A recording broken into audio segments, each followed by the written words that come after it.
Hello friends, कैसे हो आप सब। आई होप कि आप लोग अच्छे होंगे। तो फ्रेंड्स देखिए, आज आपका सवाल क्या है, चलिए हम उस पर चलते हैं, उस पर चर्चा करते हैं।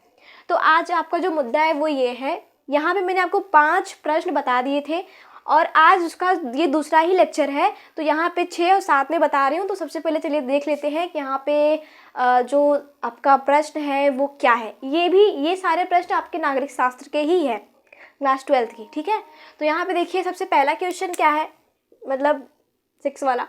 तो यहाँ पे कह रहा है कि भारत का संविधान कब बनकर तैयार हो गया और मतलब तथा संविधान सभा के सदस्यों द्वारा कब हस्ताक्षर किए गए और इसे कब लागू किया गया। तो यहाँ पे आपके प्रश्न नंबर 6 में आपके 3 सवाल पूछ रहा है। क्या पहला तो पूछा कि भारत का जो संविधान है, बात किस पे हो रही है, संविधान पर हो रही है। जैसा कि ऑलरेडी मैं जो शॉर्ट वीडियो में डालती हूँ उस पर मैं संविधान के बारे में बहुत सा डिटेल मैंने आपको बताया भी है, ठीक है। और जो लोग पढ़ चुके होंगे तो उन्हें तो पता ही होगा, है ना, कि कब इसकी बैठक हुई थी, कब इस पर हस्ताक्षर किए गए थे और ये कब बनकर तैयार हुआ था, कब इसे लागू किया गया था, है ना। तो यहाँ पे चलिए फ्रेंड्स, जिन लोग को नहीं पता है वो लोग भी जान जाएंगे और जिन्हें पता है उनका भी रिवीजन हो जाएगा। तो यहाँ पे देखिए, भारत का संविधान कब बनकर तैयार हुआ। तो अगर हम बात करें कि ये कब बनकर तैयार हुआ था, तो जानते हो 26 नवंबर 1949 को क्या हुआ था, आपका संविधान अंगीकृत हुआ, अर्थात बन के तैयार हुआ। अगर वहीं हम बात करें तो यहाँ पे फिर पूछ रहा है क्या, कब बनकर तैयार हो गया तथा संविधान सभा के सदस्यों के द्वारा कब हस्ताक्षर किए गए थे इस पर। तो मैं आपको बता दूं, इसे लागू कब किया गया।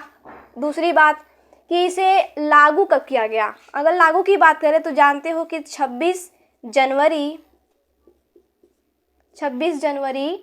1950 को क्या किया गया था, ये लागू किया गया था आपका संविधान, ठीक है। और अगर वहीं बात करें कि इस पे हस्ताक्षर कब किए गए थे, तो फ्रेंड्स वो जो डेट था वो 26 को तो ये लागू किया गया और 26 नवंबर को ये बन के तैयार हुआ। उसके 2 दिन ठीक बाद, मतलब यहाँ 26 है तो 24, 25 और 26, तो 24 को क्या हुआ था, यानी कि 24 जनवरी 1950, 24 जनवरी 1950 को क्या हुआ, आपका संविधान, मतलब इस पर जो सदस्य थे वो इस पे हस्ताक्षर किए थे, ठीक है, वो इस पे अपना सिग्नेचर किए थे और तब जाके क्या हुआ, इसे लागू कर दिया गया। तो यहाँ पे 3 डेट आपको याद रखना है।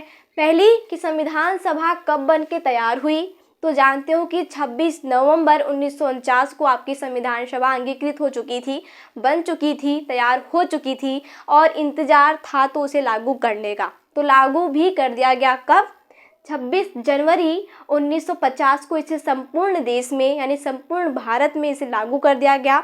लागू का मतलब ये है कि उस दिन से इसके अंतर्गत जो भी नियम कायदा कानून थे इसके अकॉर्डिंग यहाँ के लोग चलने लगे, मतलब रहने लगे, ठीक है। जो इससे पहले यहाँ संविधान नहीं बना था, लोग अपनी मनमानी कर रहे थे, जैसे मन चाहे वैसे वो रह रहे थे। लेकिन जब संविधान सभा बन गया था 26 नवंबर को, उसके बाद में 26 जनवरी को इसको लागू किया गया, इसलिए ताकि लोग इसके अकॉर्डिंग चलें, ठीक है।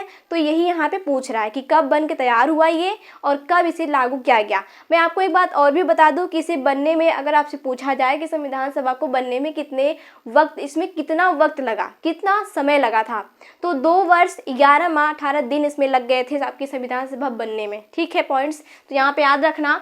अब मैंने आपको एक्स्ट्रा एक और बता दिया, तो यहाँ पे आपको 4 पॉइंट याद रखना है, ठीक है। फिर से बता दूं, भारत का संविधान कब बन के तैयार हुआ, तो 26 नवंबर 1949 को। 26 नवंबर को, कंफ्यूज मत होना, 26 नवंबर को ये बन के तैयार हुआ और लागू कब किया गया, तो 26 जनवरी 1950 को। अगर वहीं हम बात करें कि इसके जो सदस्य, मतलब इसके जो सदस्य थे वो इस पे हस्ताक्षर कब किए थे, अपना सिग्नेचर कब किया था, तो वो किए थे 24 जनवरी को। ठीक, इसके देखो यहाँ 26 को ऐसे याद कर लो ना कि 26 जनवरी को आपको क्या हुआ, लागू किया गया। क्या किया गया, लागू किया गया, ठीक है। इस डेट को ये लागू किया गया और इस डेट को क्या हुआ, इस पे सिग्नेचर हुआ। जो इसके सदस्य, मतलब जो सदस्य थे वो क्या किए, इसको लागू किए। इस मतलब इस पे अपना सिग्नेचर किए।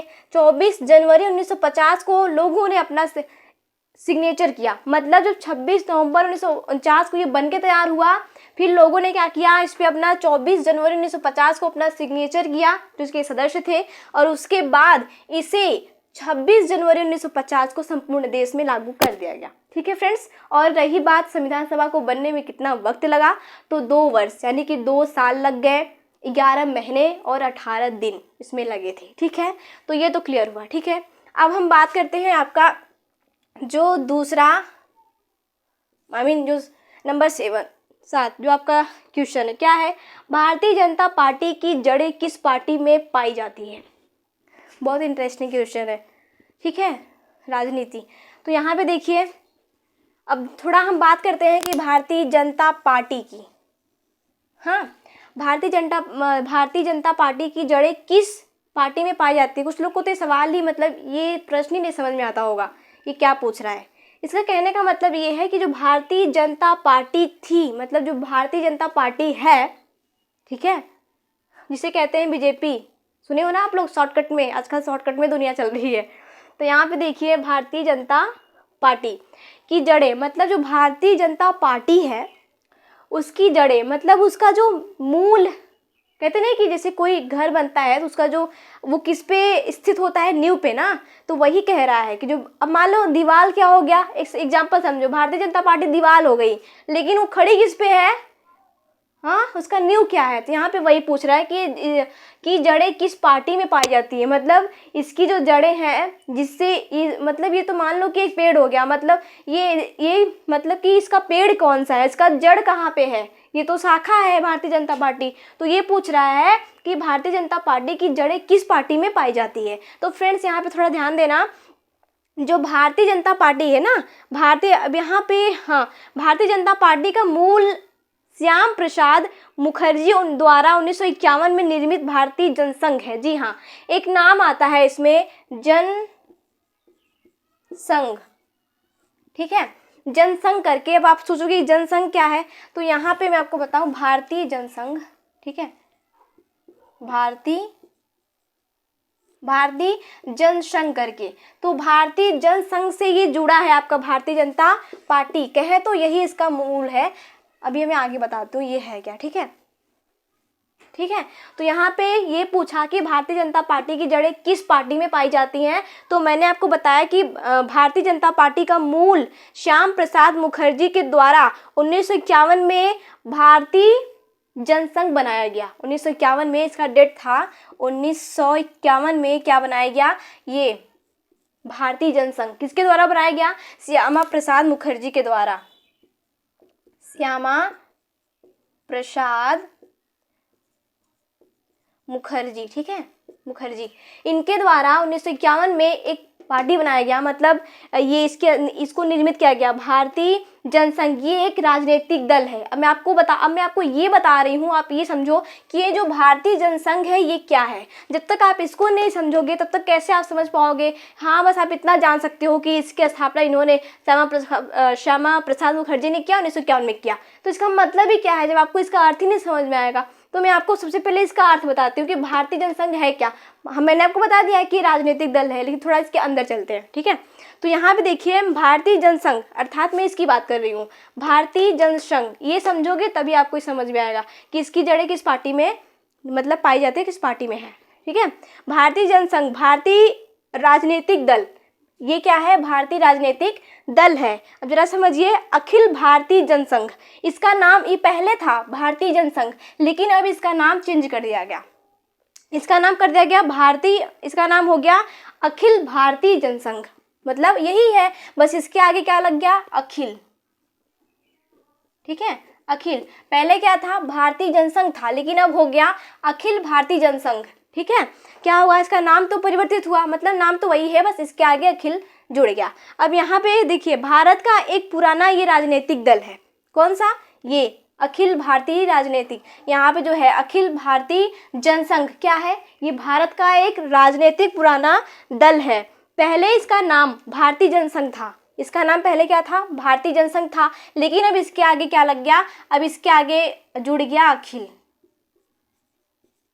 ठीक है, अखिल, तो अब ये हो गया। अब आपको आप इसको ऐसे पढ़ोगे, अखिल भारतीय जनसंघ। अखिल का मतलब जानते हो, जैसे कि इसकी जैसे और कोई पार्टियां ना हो, जो सेम मतलब इसकी जैसे कोई पार्टियां मिलती जुलती ना हो, मतलब ऐसे यूँ कहें तो जैसे एक ही हो, ठीक है, ये सबसे हट के हो, तो उसे कहते हैं अखिल। जैसे कि आप जानते हो कि भारत में अखिल जो सेवाएं हैं वो 3 हैं, ठीक है, मैंने आपको बताया है, जैसे कि IAS हो गया, IPS हो गया, और जैसे कि NDA वगैरह ले लो, ये सब चीज़ें, ठीक है।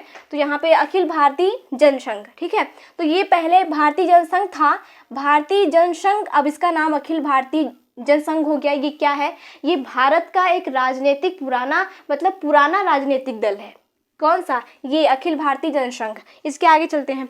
इस दल की स्थापना 21 अक्टूबर 1951 में की गई थी, मैंने आपको बताया ना, 21 अक्टूबर, ठीक है। इसका डेट याद रखना, 21 अक्टूबर 1951 को इसकी स्थापना की गई श्यामा प्रसाद मुखर्जी के द्वारा। लेकिन पहले इसका नाम क्या था, भारतीय जनसंघ था, लेकिन अब इसका नाम अखिल भारतीय जनसंघ हो गया, क्योंकि इसकी जैसे कोई पार्टियां नहीं है, ठीक है लेकिन इससे हट के हैं। तो इसकी स्थापना कहाँ की गई थी जानते हो, इसकी स्थापना की गई थी दिल्ली में।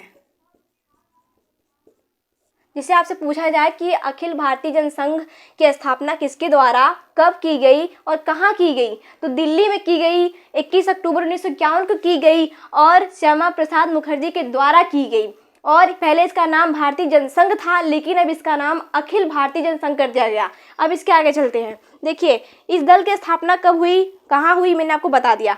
और बताऊँ, इसके 3 संस्थापक सदस्य थे। इसके सिर्फ और सिर्फ श्यामा प्रसाद मुखर्जी भर नहीं थे इसके सदस्य, 2 और भी थे। उनका नाम था प्रोफेसर बलराज मधोक, ये दूसरे थे। और पहले तो ये थे श्यामा प्रसाद मुखर्जी, फिर दूसरा यही थे प्रोफेसर बलराम नहीं, बलराज, ठीक है, और तीसरे थे दीनदयाल उपाध्याय। तो 3 लोग इसके सदस्य थे, किस पार्टी के। तो यहाँ पे मैंने आपको क्या बताया, यहाँ पे समझ में आई बात आपको कि भारतीय जनता पार्टी की जड़ें किस पार्टी में पाई जाती हैं, किस पार्टी में पाई जाती है भाई। अब थोड़ा मैं आपको फिर से शॉर्ट में बोल दूँ, आप बोलोगे समझ में नहीं आया, पता नहीं क्या बक दी जल्दी जल्दी दीदी, है ना। तो यहाँ पे देखो, इसके मतलब ये कह रहा है कि भारतीय जनता पार्टी की जड़ें किस पार्टी में पाई जाती है, तो यही था अखिल, आप सीधे सीधे बोल देना, अखिल भारतीय